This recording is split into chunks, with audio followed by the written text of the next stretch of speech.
Saya merasa malu, bahkan terhina, dan merasa sama seperti saya, terluka sekali. Terima kasih sebelumnya Anda mempercayakan Mata Bicara untuk menyampaikan hal-hal yang sebegitu banyak yang Anda tahu. Apakah memang betul-betul pengucuran dana hibah ini khusus untuk Gemim ini sesuai aturan dan mekanisme peraturan perundang-undang yang berlaku? Ada apa sebetulnya dengan dana Gemim ini? Apa yang Anda persiapkan sekarang untuk memberikan jawaban ketika berbeda sebagai saksi dan sekarang sudah menjadi tersangka? Seberapa banyak tokoh-tokoh, termasuk tokoh agama, yang menelpon Anda? Dana hibah ini apakah memang sepantasnya kategori sanksinya TGR, perbaikan administrasi, atau memang harus ada TSK sampai di meja pengadilan? Kita ikuti saja proses hukum yang sementara berlangsung. Mencari doi itu penting, tapi nilai jujur yang lebih utama.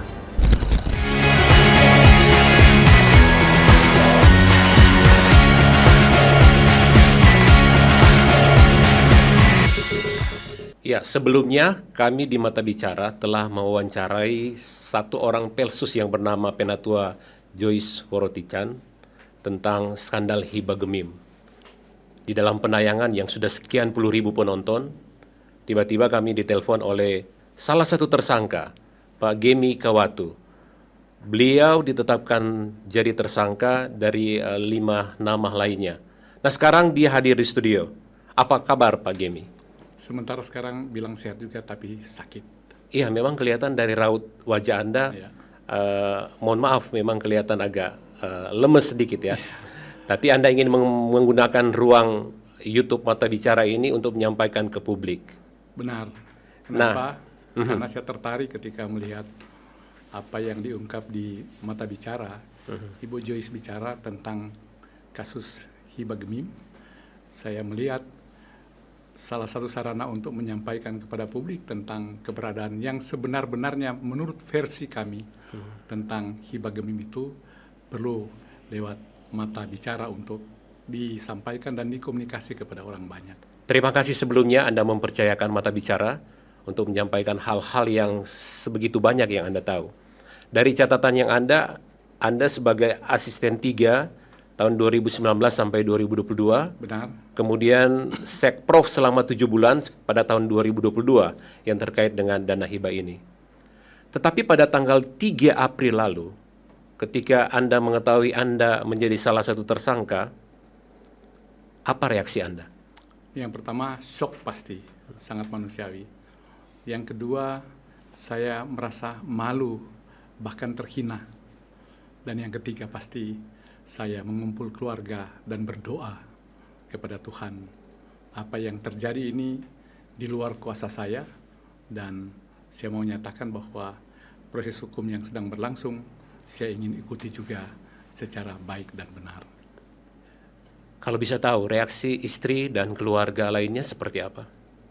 Menangis, memeluk saya, dan merasa sama seperti saya, terluka sekali karena status yang dikenakan ini, karena istri dan anak-anak serta keluarga saya tahu bahwa tak pernah terbersit dari pikiran mereka orang tuanya, suaminya, atau saudaranya ini akan melakukan hal-hal yang keliru dalam tanda kutip dikaitkan dengan pengolahan keuangan, karena saya dalam jabatan-jabatan yang diberikan oleh pimpinan 8 orang gubernur, ada 20 tahun menjabat eselon 2, di dalamnya pernah menjabat jabatan-jabatan di bidang keuangan, diantaranya Keban Keuangan, Kepala Dinas Pendapatan. Oke, sebelum ke case yang sebenarnya, publik ingin tahu sebetulnya reaksi dari keluarga ya. Apa ada masukan dari istri dan keluarga Anda dari kasus ini? Apa kata-kata pertama mereka kepada Anda? Yang pertama, ya sampaikan apa benar. Yang kedua, kalau benar menurut penyidik, apakah benar menurut saya? Saya sampaikan menurut penyidik mungkin benar, tetapi menurut saya banyak hal yang saya klarifikasi dan mungkin itu akan menjawab bahwa kebenaran mudah-mudahan ada pada saya. Selain Ketua Sinode, ada 4 birokrat lainnya, dan satu diantaranya yaitu Pak Freddy Kaligis masih dan Pak Steve Kevel sebagai birokrat aktif. Anda memprediksikan 4 birokrat termasuk Anda ini tidak melakukan kesalahan dalam hibah ini? Ya, saya cukup memahami mekanisme pemberian dana hibah kepada pihak ketiga, karena dana hibah ini juga bukan diberikan semata pada Gereja Masih Injil Indonesia, tapi untuk pemberian yang berulang setiap tahun. Ada 36 organisasi keagamaan yang mendapatkan dana hibah, tentu sesuai dengan proporsi yang proporsional dan selalu diikuti dengan proposal yang diajukan, dikaji oleh tim, dan kemudian dia berwujud pada mekanisme APBD, akhirnya menjadi dana hibah untuk diserahkan kepada pihak-pihak terkait. Iya. Nah, kesempatan beberapa menit ini kami berikan seluas-luasnya kepada Pak Gemi Kawatu untuk menjelaskan apa sebetulnya yang terjadi. Apakah memang betul-betul pengucuran dana hibah ini khusus untuk Gemim ini sesuai aturan dan mekanisme peraturan perundang-undang yang berlaku? Saya bersama tim tentunya, ketika masih ada di sistem, di kekuasaan waktu yang lalu, dalam kaitan dengan penyusunan APBD, termasuk di dalamnya dana hibah, tentu menggunakan dasar-dasar yang menurut hemat kami benar adanya. Ada peraturan gubernur, ada SK gubernur, di dalamnya kita mengacu pada Permendagri, dan mekanisme APBD itu dia sudah melewati pengajuan di DPRD, ketika disetujui, dibahas, dan mesti lewat lagi. Ada kajian dari Kemendagri, evaluasi, kemudian kita tindak lanjuti catatan-catatan dari Kemendagri bersama-sama dengan Badan Anggaran dan tim anggaran pemerintah daerah. Itu mekanisme yang terjadi. Kemudian ada prosesnya. Ketika hibah juga itu akan diberikan, maka kita menilai dulu proposal. Ada tim yang melakukan itu. Secara teknis memang kalau aturan sebelumnya itu ada di Badan Keuangan dan Aset, sejak tahun 2021 beralih sesuai dengan aturan yang terakhir itu beralih ke Biro Kesra untuk hibah-hibah bagi organisasi kemasyarakatan dan keagamaan. Nah, ketika itu dimunculkan menjadi angka-angka, tentu didasarkan pada proposal yang diajukan. Dicek sana, dicek sini, itu secara terbuka dilakukan oleh tim kami, dan ketika semua sudah oke, kita ajukan kepada pimpinan secara berjenjang.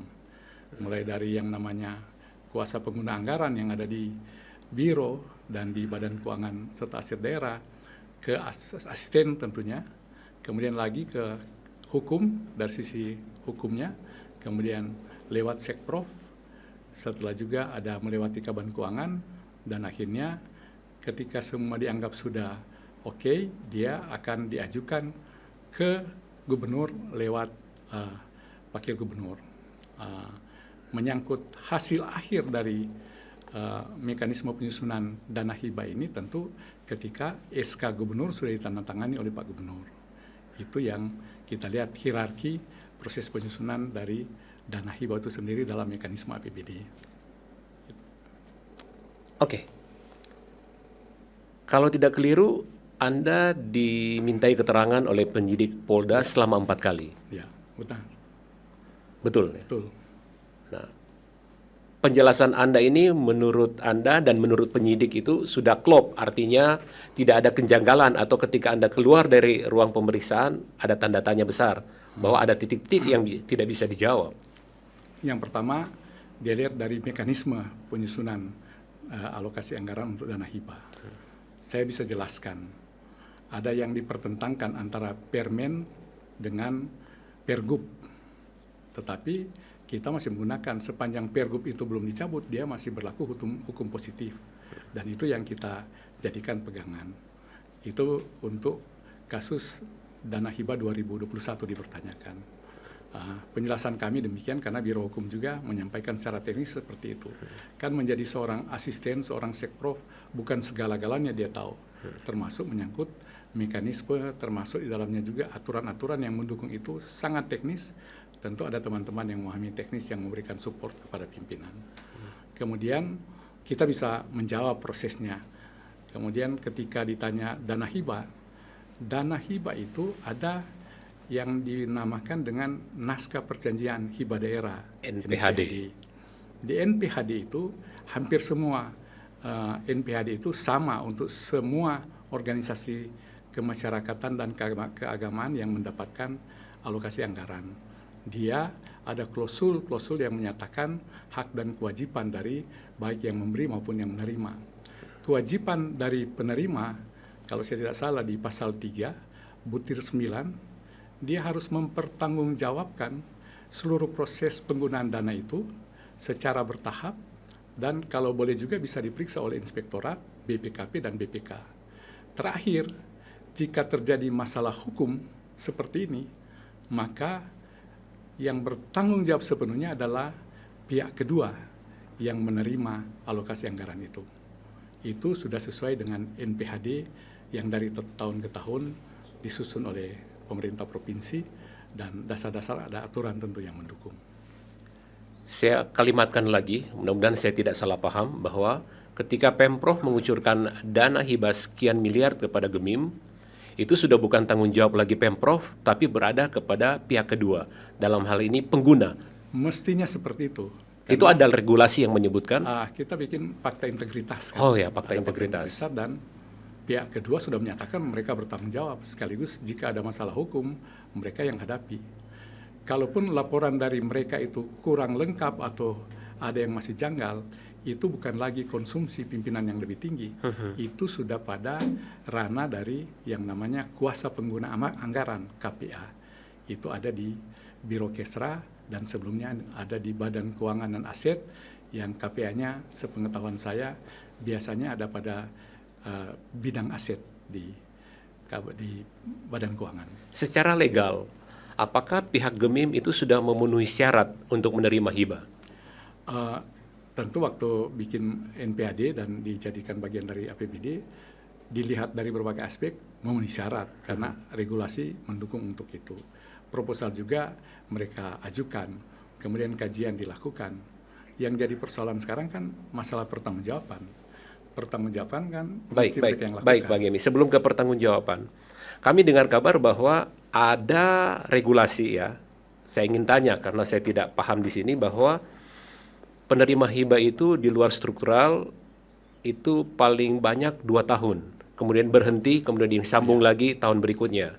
Sementara untuk Gemim diterima setiap tahun, betulkah demikian? Betul, karena ada, bukan cuma Gemim, ada beberapa, ada 36 organisasi yang bisa menerima berulang dalam kaitan dengan Pergub tidak terputus artinya setiap tahun. Tidak hanya Gemim ya. Ya, karena juga dasarnya saya baca ini orang hukum yang lebih tahu. Kalau bisa tahu selain Gemim organisasi apa saja? Organisasi kalau gereja ya. KGPM, Gemis, MUI, Basnas, Kongfucu, Buddha, semua dapat. GPDI ada semua. Dan gereja-gereja lainnya. Iya. Oke. Advent. Oke. Jadi terbantahkan bahwa tidak hanya Gemim yang terima setiap tahun terus-menerus gitu. Untuk Gemim berapa banyak seingat Pak Gemi? Kan 4 tahun anggaran yang diperiksa, ada 21 miliar yang masuk ke yang dikucurkan sepanjang 4 tahun berturut-turut. 2019 sampai 2020 sampai 2023. Oke, 3 tahun itu 4. 2020, 2021, 2022, 2023. Sebanyak 21 miliar. 21 miliar. Nah, mekanisme kan pertanggungjawaban harus melalui inspektorat. Betul. Biasanya ada pemeriksaan dari inspektorat bersama-sama dengan KPA. Itu sudah di luar ranah kami sebagai pimpinan yang lebih tinggi. Ya, karena sudah diberikan kepada pihak pengguna dan selanjutnya mekanisme pertanggungjawaban. Ya, lewat KPA. Dan selama 2020 sampai 2023 tidak pernah ada kabar dari inspektorat ada penyalahgunaan. Sepengetahuan kami, tidak ada masukan seperti itu yang disampaikan. Pernah juga waktu saya Kaban Keuangan ada temuan dari inspektorat, jadi catatan bahkan dari BPK. Waktu saya di tahun 2018, seingat saya ada. Tapi untuk 2020 sampai 2023 saya kurang tahu apakah ada, karena kalau pelaporan dan lain-lain kan sudah bukan ranah kami, sudah di KPA. Yang paling hebohkan itu adalah kalau ada TGR gitu ya. Iya, Tapi sejauh 2020 sampai 2023 tidak ada TGR. saya kurang tahu juga yang lain-lain, tetapi kalau mekanisme TGR kan biasa masih ada di ranah pemeriksaan inspektorat. Ya. Pak Gemi Kawatu, kalau Anda sudah ditetapkan jadi tersangka sejak 3 April lalu dan memang Anda bersikeras memiliki data, bahkan memiliki argumen-argumen secara regulasi yang benar, ada apa sebetulnya dengan dana Gemim ini? Yang saya lihat dan saya dengar, serta bukti-bukti yang disampaikan oleh pihak penyidik, laporan pertanggungjawaban keuangan itu relatif banyak yang kurang. Sehingga dalam 4 tahun anggaran ada kerugian negara menurut pihak penyidik dan polisi sebesar 8,9 miliar. Itu untuk 4 tahun anggaran. Sebenarnya kalau sudah demikian, yang menjadi tanggung jawab itu apakah mau di TGR atau pola yang bagaimana, apa terjadi justice kolaborator, itu ada pada ranah Gemim, penerima hibah, bukan lagi kepada kami. Tetapi dalam kaitan dengan kegiatan tahun 2022, ketika saya menjabat PJ Sekprov itu, ada hibah nilainya 7,5 miliar dengan peruntukan pada beberapa item. Pertama, pelaksanaan sidang sinode tahunan. Yang kedua, ada penyusunan Rensra. Kebetulan saya ketua tim penyusun Rensra Gemim sudah 4 kali berturut-turut. Di dalamnya ada kegiatan kerjasama dengan pihak Jerman, dan terakhir yang bagaimana hubungan dengan kegiatan-kegiatan WCC, Dewan Gereja-Gereja Sedunia, yang dilakukan. Itu saya kurang tahu pertanggungjawaban bagaimana. Saya terus terang ketua tim Rensra. Iya. Alokasi anggaran 150. Yang kita gunakan hanya 100 juta aja. Mestinya 50 juta kan dikembalikan. Saya tidak tahu itu teknis ada di sinode, bukan kami. Karena memang bukan kewenangan Sekprov lagi waktu itu ya. Bukan kewenangan Sekprov, sekaligus saya ketua tim penyusun Rensra. Dan harus pengguna kembalikan ke kas negara. Mestinya begitu mekanisme. Saya kurang tahu kalau mereka kembalikan. Kemudian kalau saya selain jadi panitia, ketua panitia sidang sinode lalu kan Pak Gubernur Ode. Saya mungkin salah satu wakil ketua bersama dengan Pak Wagub Stephen. Saya izin saya minum dulu Pak Gemi. Telu juga ini, telu juga nih.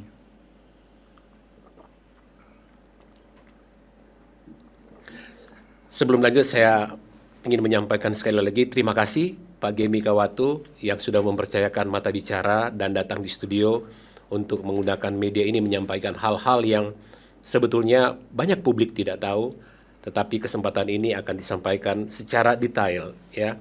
Walaupun memang kondisi fisik Anda memang masih terganggu, saya mestinya masih rawat jalan. Masih rawat jalan ya. Berapa malam nginap di rumah sakit? 2 malam. 2 malam ya. Mereka minta sebenarnya 5 hari. Tapi karena sudah panggilan besok sebagai warga negara yang baik, saya siap dan saya ingin ikuti prosesnya. Walaupun berat, tetapi ya orang yakin kalau orang dalam hal ini ada di pihak benar, maka orang tidak takut menghadapi apa yang dituduhkan kepada kami. Oke. Nah, apa yang Anda persiapkan sekarang untuk memberikan jawaban ketika berbeda sebagai saksi dan sekarang sudah menjadi tersangka? Sebelum saya ke sana, masih ada satu hal yang kurang tadi. Saya dipertanyakan ketika menjadi bagian dari delegasi Sinode Gemim mengikuti kegiatan sidang Dewan Gereja-Gereja Sedunia di Jerman pada bulan September tahun 2022 ketika saya sudah memasuki masa purna bakti. Memang ada alokasi anggaran menurut Sinode yang diberi kepada saya tidak dalam bentuk uang tapi tiket saja. Selebihnya saya yang tanggung, ya sudah. Kalau juga nak diberi saya tidak akan ke sana. Dan yang memberi Sinode karena dana kan sudah diterima di sana. Tapi kepergian di sana bukan saya sebagai pejabat struktural di pemerintah provinsi lagi, tetapi sebagai bagian dari entitas keluarga besar Gereja Masih Injil Nasa yang mungkin menurut Pak Ketua Sinode atau BPMS saya masuk kategori yang ditokohkan. Karena kebetulan saya pernah menjadi Ketua Litbang Gemim di tahun 2010. Kemudian saya 4 kali berturut-turut dari tahun 2005 menjadi Ketua Tim Penyusun Rensra Gemim.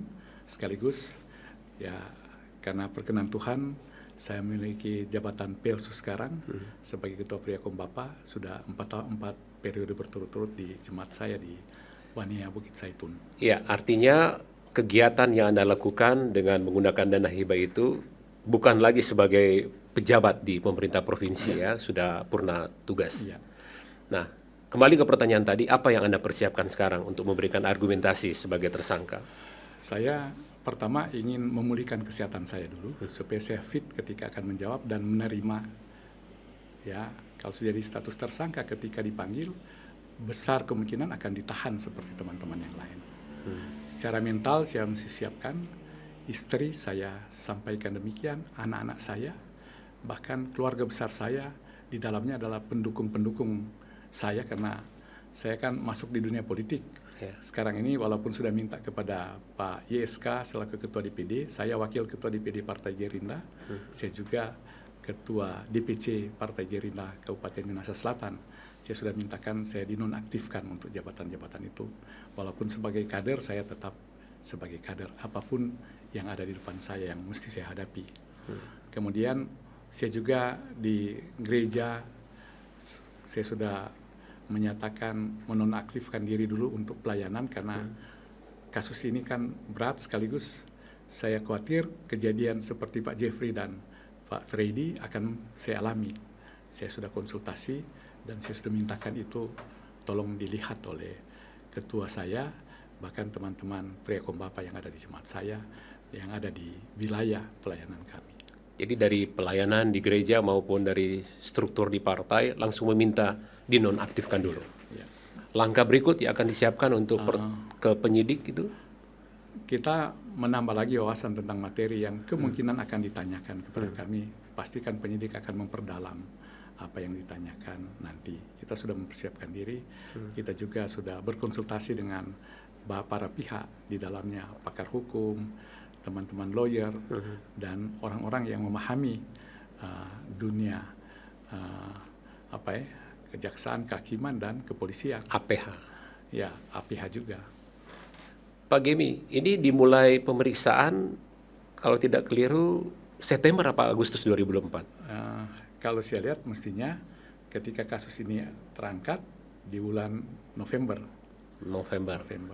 Anda mulai diperiksa di bulan itu ya? Saya waktu itu masih dalam kegiatan aktivitas sebagai calon bupati di Minahasa Selatan, maka sesuai ketentuan tidak bisa terperiksa waktu itu. Selesai proses pilkada nanti akhir bulan Desember tahun 2024 yang lalu saya intens dimintai keterangan. 4 kali. Berarti sudah masuk tahap penyelidikan ya? Sebagai saksi. Oh, sebagai saksi. Kalau bisa tahu dari lubuk hati yang paling dalam, ketika Polda menaikkan status dari penyelidikan ke penyidikan, Pak Gemi merasa siapa yang bakal jadi tersangka?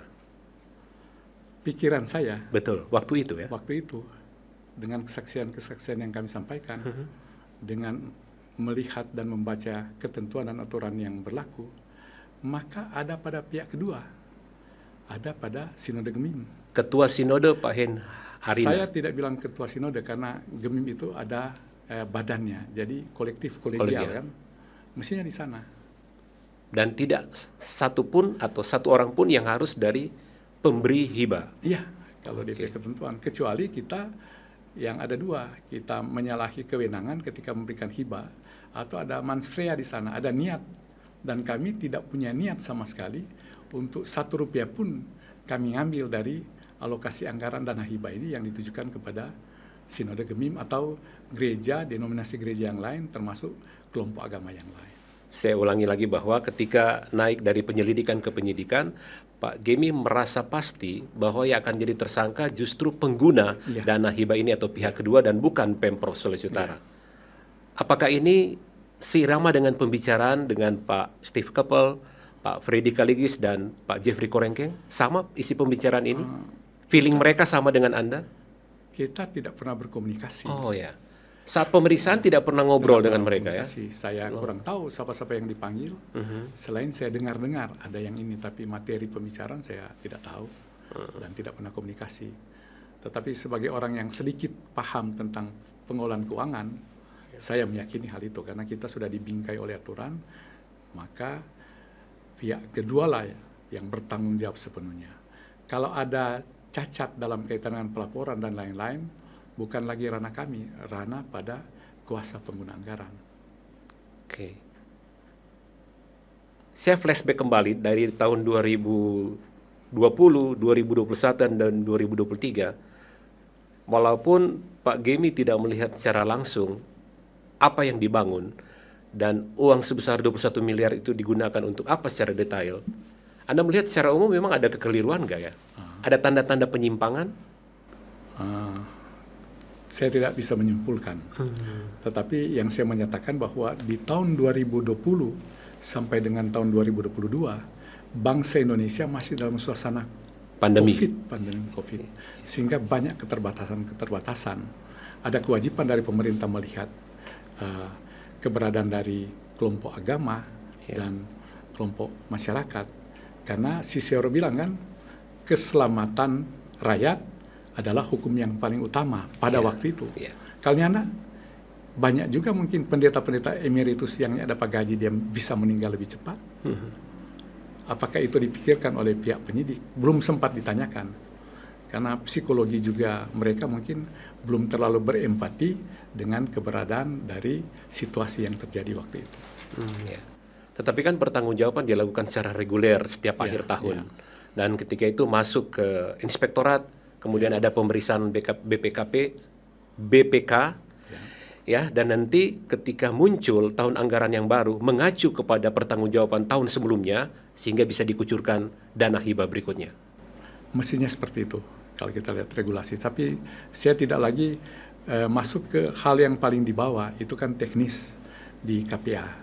Kalau waktu saya masih asisten dan saya beralih sebagai pejabat Sekprov, memang kan jadi Sekprov itu tugasnya ada ribuan item, bukan cuma hibah saja.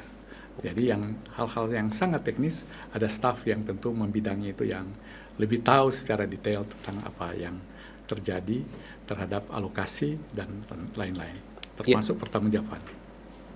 Pak Gemi, ketika Mata Bicara meluncurkan masalah skandal dana hibah Gemim ini, ada beberapa hal yang disampaikan ke publik bahwa perlu dipertanyakan apakah penerima hibah ini terdaftar di Kanwil Hukum dan HAM. Itu masuk mekanisme regulasi? Ya, tapi kan itu juga ditanyakan oleh penyidik. Tetapi gereja kita kan itu bukan cuma sekedar di Kanwil Hukum dan HAM. Ada juga organisasi resmi pemerintah, misalnya terdaftar nggak dia di Kementerian Agama, Dirjen Bimas Kristen. Dia masuk organisasi PGI misalnya. Bagaimana mekanisme pendaftaran? Yang seingat saya katanya ada dokumen resmi yang disampaikan di tahun 1990 bahwa Gemi merupakan salah satu gereja yang diakui keberadaannya oleh Kementerian Agama. Saya belum lihat juga itu karena saya cuma dapatkan informasi, tapi administrasinya saya belum pernah lihat. Dan kalau saya sampaikan ke penyidik, sepengetahuan saya, kalau dia memang nyenak terdaftar, ada kegiatan-kegiatan yang dihadiri oleh Bapak Presiden sekalipun, kenapa kalau organisasi yang tidak sah begitu, beliau hadiri. Dan kenyataannya di mana-mana kan organisasi Gemim termasuk denominasi gereja yang lain, yang mungkin juga kalau ditanya menyangkut itu, kelabakan menjawabnya, ya. Tapi ada pengakuan lah. Karena Gemim dari tahun 1933. 34 ada, masih zaman Belanda ada. Kan di undang-undang ada undang-undang dasar 45 ada aturan peralihan. Kembali ditegaskan bahwa legalitas penerima dalam hal ini Gemim layak memenuhi. Menurut pihak kami, tapi teman-teman dari penyidikan mempertanyakan hal itu. Pak Gemi, sejak tanggal 3 April kemarin, seberapa banyak tokoh-tokoh, termasuk tokoh agama, yang menelpon Anda? Ratusan lah. Ratusan, non-stop setiap hari ya? Ya. Kebanyakan apa mendukung atau bertanya? Ya, pertama prihatin, yang kedua minta klarifikasi, yang ketiga pasti mendoakan. Oke. Sudah 6 hari ya Anda menjadi tersangka. Lambat laun keluarga mulai menyesuaikan dengan keadaan ini atau seperti apa? Anak juga hampir setiap ketemu masih ada tangisan, masih ada sedih, marah, kecewa mungkin ke saya. Saya katakan kepada saudara-saudara, teman, sahabat, kalau mungkin hari kemarin saya dibanggakan karena eksistensi saya, tetapi kemungkinan di hari-hari ini saya menjadi beban dari keluarga dan teman-teman. Kenapa Anda merasa menjadi beban? Karena mungkin ketika melihat keadaan begini, mereka punya rasa cemas, rasa malu, rasa sakit, seperti yang saya alami, sehingga kebanggaan itu menjadi beban bagi mereka ketika status saya sebagai TSK sudah terpublikasi. Tapi ini kan masih asas praduga tak bersalah dan Iya. belum melangkah ke pengadilan dan belum inkrah gitu. Masih ada sekian banyak upaya hukum yang perlu Anda lakukan. Benar. Tapi memang kali ini pertama ya, ketika Pak Gemi berapa puluh tahun jadi birokrat Hampir 36 tahun. dan kakak beradik jadi birokrat juga sampai sekarang ya. Karena ikut jejak orang tua. Ya. Keluarga besar terutama yang masih birokrat, apa yang dipesankan kepada Anda? Kuat saja, menjaga kesehatan, dan karena ini masalah hukum masih berproses, ya harus dijalani, harus dijalani. Mereka support dengan doa.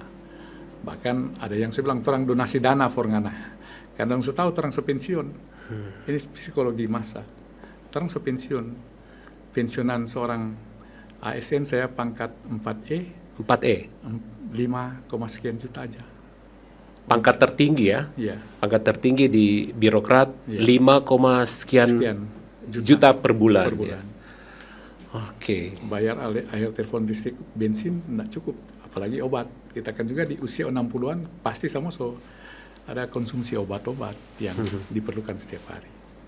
Memang susah, kaget, berat sekali. Oke. Luar biasa tantangannya ya. Luar biasa. Di rumah sakit siapa saja yang berkunjung Pak Gemi? Keluarga dari kampung, mantan pendukung waktu ikut pilkada, tapi selalu dibatasi oleh security karena saya ada unsur istirahat kan. Iya. Dan memang tidak bisa istirahat di rumah sakit karena pikiran yang terlalu. Ada juga sempat tasono lah. Ada tadi malam sempat tasono lumayan. Karena ada obat-obat yang diberikan mungkin oleh dokter yang menyebabkan saya lebih bagus lah. Kayaknya turun berat badan Pak Gemi. Saya bertemu dengan Anda waktu kegiatan di DPRD ya. Kelihatan agak agak drop memang ya. 4 kilo. Turun 4 kilo dalam 6 hari. Betul. Waduh. Sekitar 4 kilo lah. Kami turut prihatin juga ya dengan problem ini. Ya. Nah, ketika ini proses penyidikan yang sudah akan berjalan dan sudah dikabarkan akan ada pemanggilan kedua, ya. Ada rencana menggunakan penasihat hukum? Penasihat hukum sudah ada, sudah disiapkan, mendampingi sudah berapa kali. Oh ya. Ya. Oke. Dari partai ada penasihat hukum? Memang satu orang partai, tetapi bukan dalam kapasitasnya sebagai orang partai, selaku independen, karena ini dinyatakan sebagai kasus korupsi ini kan luar biasa, kejahatan luar biasa yang sudah tersematkan kepada kami. Jadi partai juga tidak bisa untuk memberikan bantuan hukum. Oke. Sejak tanggal 3 lalu Anda pernah berbincang dengan gubernur yang sebagai ketua partai juga? Sudah sempat. Sudah sempat.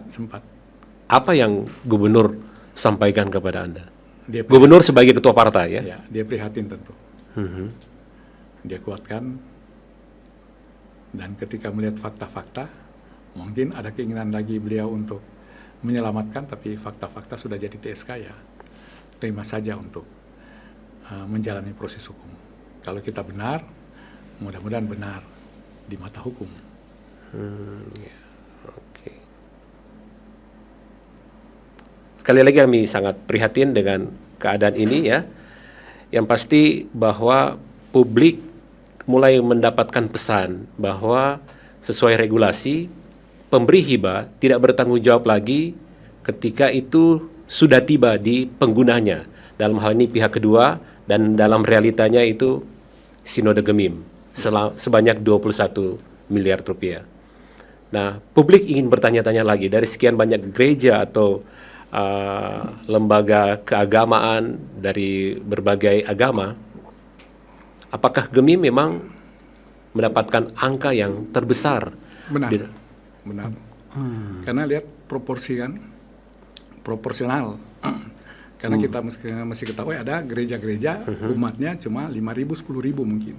Oh ya, Tapi ini mengacu kepada ada 900.000, sekitar 900.000. Artinya ada 33% dari total penduduk Sulawesi Utara. Jadi kalau diproporsikan ada duit 10, kalau masuk ke GEMIM tentu ada sekitar 3 sekian, begitu kan. kami mendapatkan data juga bahwa selain di pemerintah provinsi, ada 7 atau 6 pemerintah kota kabupaten yang memberikan dana hibah juga ke GEMIM. 2 miliar. Seingat saya ada, tapi nilainya saya kurang tahu. Itu tidak melanggar aturan ya, bahwa ada dana dan hibah dari Pemprov, ada dana hibah juga dari kota kabupaten. Tergantung peruntukannya. Mungkin dari provinsi kan untuk kegiatan ABC, dari kabupaten kota kegiatan yang lain, misalnya DEF misalnya. Oke. Tapi itu memang kita nggak tahu secara teknis. Ya, Cek di bawah. karena itu di luar dapur Anda Di luar gitu ya. kita. Nah, Pak Gemi, waktu Anda jadi Sekprov 7 bulan di 2022, apakah peruntukan dana hibah ini juga ada untuk pembangunan satu bangunan di Ring Road sana yang namanya dituliskan di depan Mission Center? Kalau di zaman saya dia menggunakan dana PEN. Bukan dana PEN, ya dana PEN. Pemulihan Ekonomi Nasional. Yang Mission Center itu? Ya. Tapi selanjutnya saya sudah tak tahu karena menggunakan APBD. Saya kan sudah pensiun di 2022 bulan Agustus akhir. Oke. Jadi tidak dana hibah ya yang seperti yang disampaikan oleh publik selama ini, dan Anda luruskan itu ada dana PEN mengalir ke Mission Center. Pertama, tapi ada dana-dana yang lain, tapi saya sudah tidak bisa masuk ke sana. Mulai pembangunan Anda masih Sekprov ya? Asisten justru. Asisten ya? Memang bangunan itu disebut Mission Center atau nomenklaturnya bukan? Bukan Mission Center? Saya tidak ingat lagi. Anda ingat lagi ya? Kita kembali ke papan proyek barangkali ya. Tetapi dari sekian banyak hibah yang dikucurkan, memang Pemprov bisa pastikan bahwa ini sesuai dengan legalitas lembaga, sudah sesuai dengan mekanisme baik permen maupun undang-undang terkait, hanya sekarang kembali kepada pengguna hibah tersebut. Menurut kami seperti itu, Pak. Ya. Dan feeling Anda, jawaban dari Pak Jeffrey Korengkeng, Pak Freddy Kaligis, Pak Steve Keppel sama ya? Karena mereka juga kan sebagai birokrat pemberi. Kalau menyangkut regulasi, pasti mirip-mirip. Mereka tahu mekanisme hibah, mereka tahu penyusunan anggaran, prosesnya gimana, siapa yang bertanggung jawab, termasuk KPA. Karena kalau Sekprov itu adalah PA, penanggung jawab anggaran. Dia delegasikan ke biro-biro sebagai kuasa pengguna anggaran. Kewenangannya sama sesuai ketentuan. Karena tidak mungkin Sekprov ngatur-ngatur yang ya sampai detail-detail, termasuk jadi PPK-nya dan seterusnya, dia tidak sampai ke sana. Ketika kasus ini bergulir, Anda pernah berbincang sekian menit dengan Ketua Sinode Pendeta Rina? Nah, tidak lagi ya? Kapan Anda terakhir berbincang dengan beliau? Dalam pertemuan informal misalnya? Selamatan Pak JSK di tanggal berapa itu? 12 Maret selalu kan? Waktu habis dari DPR malamnya ada syukuran, kita sempat bercakap sedikit dan foto bersama. Boleh tahu isi percakapan itu? Basa-basi saja. Basa-basi saja ya? Tidak saling bertanya akan kemana kasus ini? Enggak ya? Kalau dengan Wakil Gubernur sebelumnya, Pak Stephen Kando, Anda pernah berbincang kapan terakhir? Belum pernah. Belum pernah? Ya, waktu calon saja di DP, di Rumah Sakit Umum Bakudapa itu bulan pemeriksaan kesehatan ya. Agustus akhir memasuki September. Ya. Nah sekarang kapan Anda berbincang dengan Gubernur sebelumnya Pak Olie Dondo Kambe? Sudah lama sekali. Seingat Anda kapan? Tanggal 1 Mei 2024. Terkait hibah? Bukan. Saya mau katakan waktu itu saya sempat jalan sehat bersama beliau. Saya cuma sampaikan, Pak, Bapak sudah akan turun salah satu yang saya sampaikan. Maka siapkan hal-hal yang sifatnya administratif untuk melihat keberadaan ke depan, jangan-jangan ada kebijakan atau secara administrasi ada yang keliru lah, diperbaiki. Itu aja yang saya sampaikan. Oke. Dengan demikian Pak Gemi, bahwa dana hibah ini apakah memang sepantasnya kategori sanksinya TGR, perbaikan administrasi, atau memang harus ada TSK sampai di meja pengadilan? Ya, memang persepsi berbeda ya. Kalau memang diperiksa oleh Inspektorat BPKP dan BPK, Administrasi pasti TGR. Tapi ini di polisi lain lagi mekanismenya, lain lagi. Cuma kan, tapi kelihatannya enggak lagi. Kalau memang dijadikan apa istilahnya tadi justice collaboration, nah, mestinya itu yang ditempuh awal. Tapi kita kurang tahu bagaimana pandangan polisi, bagaimana persepsi polisi, karena kita tidak berada di ranah sana. Sekarang Anda pasti berpikir, ya ada yang katakan sudah overthinking kan Pak Gemi, ketika sampai masuk rumah sakit. Tetapi feeling Anda, dalam hati Anda, apakah Anda ketambahan lagi tersangka dari kasus ini? Saya berusaha untuk tidak berpikir lagi tentang itu. Saya berusaha untuk konsentrasi kepada diri saya dengan status yang saya sandang sekarang. Oke. Harapan kami Anda tetap kuat, pasti dong, seperti yang diinginkan keluarga. Di menit terakhir ini, apalagi yang akan Anda sampaikan kepada publik untuk meluruskan atau mengklarifikasi? Ya, kepada publik yang mungkin sudah terbelah, mungkin juga ada bicara ke sana kemari dari apa yang saya sampaikan lewat semacam klarifikasi di mata bicara ini, ada 3-4 hal yang mungkin saya titip. Yang pertama, masalah dana hibah Gemim dari pemerintah provinsi ini, kita ikuti saja proses hukum yang sementara berlangsung. Benar tidaknya hukum yang akan bicara. Kemudian yang kedua, karena polemik ini sudah berlarut-larut, maka mungkin di suasana minggu-minggu sengsara ini, bagi umat Kristiani lebih konsentrasi kepada suasana yang betul-betul lebih kusuk lagi lah menghadapi minggu sengsara. Karena sudah terlalu banyak tenaga, pikiran yang kita buang untuk hal-hal yang semestinya orang jangan dulu komentari karena orang belum terlalu tahu apa yang menyebabkan hal ini yang terjadi. Yang ketiga, mudah-mudahan apa yang saya sampaikan setidak-tidaknya membuka wawasan, membuka mata para pembicara, apalagi yang ada di media sosial, untuk lebih jernih lagi menyimak akan kasus yang terjadi ini. Dan yang terakhir, sebagai manusia biasa tentu kita punya kelemahan. Saya selalu katakan bahwa kita lemah, kita masih daging. Teman-teman juga yang tersangka lainnya seperti itu, sekalipun pendeta, topang kami, doakan kami. Kalau kami nantinya pada akhirnya dikatakan bersalah misalnya, silakan.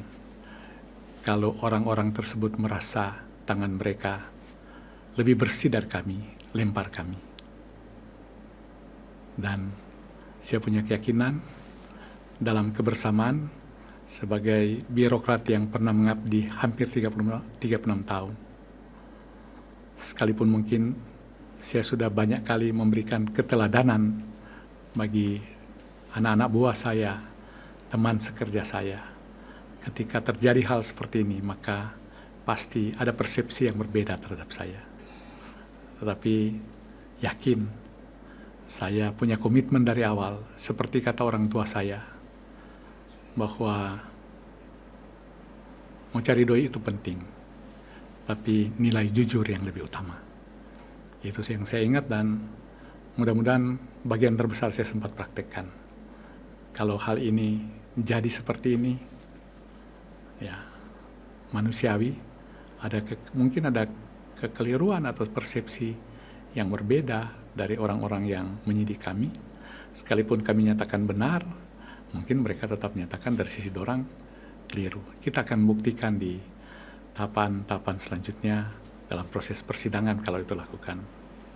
Yang paling berat bagi saya dan keluarga, dan kalaupun saya katakan tidak terlalu siap untuk itu, orang kurang mau tidur di lantai, berbantalkan dan beralaskan tikar, seperti yang saya dapatkan informasi dari teman-teman saya yang sudah mendahului di sana. Dengan keterbatasan demikian, cuma titik manis yang mudah-mudahan akan melihat dan menguatkan kami. Demikian, selamat memasuki Minggu Sengsara ke-6 dan menjelang Jumat Agung bagi saudara-saudara umat Kristiani yang ada di Sulawesi Utara, khususnya di Tanah Minahasa ini. Tuhan Yesus menyertai kita semua.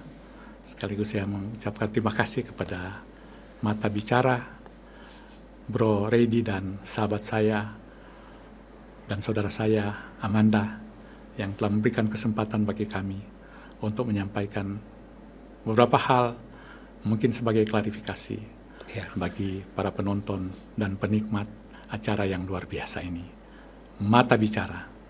Pak Gemi, Anda menonton wawancara kami dengan Ibu Joyce Worthy kan? Menonton. Full menonton ya, 35 menit. Karena ada pokoknya kita ikuti. Ikuti semua ya. Ya. 100% ada kebenarannya apa yang dia ucapkan? Ada juga yang persepsikan ini. Ada persepsi yang oke. Pak Gemi Kawatu, terima kasih sudah mempercayakan Mata Bicara. Ya. Kami terus mendoakan bahwa di hati kecil Anda ada keraguan, tetapi ada optimisme dengan menggunakan asas praduga tak bersalah. Ya. Bisa saja ada kemungkinan Anda bebas dari masalah ini. Amin. Oke. Salam hormat untuk keluarga Terima kasih. dan para pendukung Anda tentunya. Terima kasih sekali lagi ya. Oke. God bless. Terima kasih. Dan pemirsa, demikian bincang-bincang kami dengan Pak Gemi Kawatu. Semoga bisa mendapatkan informasi-informasi yang berarti ketika kasus dana hibah Gemim ini bergulir. Katakan yang Anda lihat dan lihat yang Anda katakan. Sampai jumpa.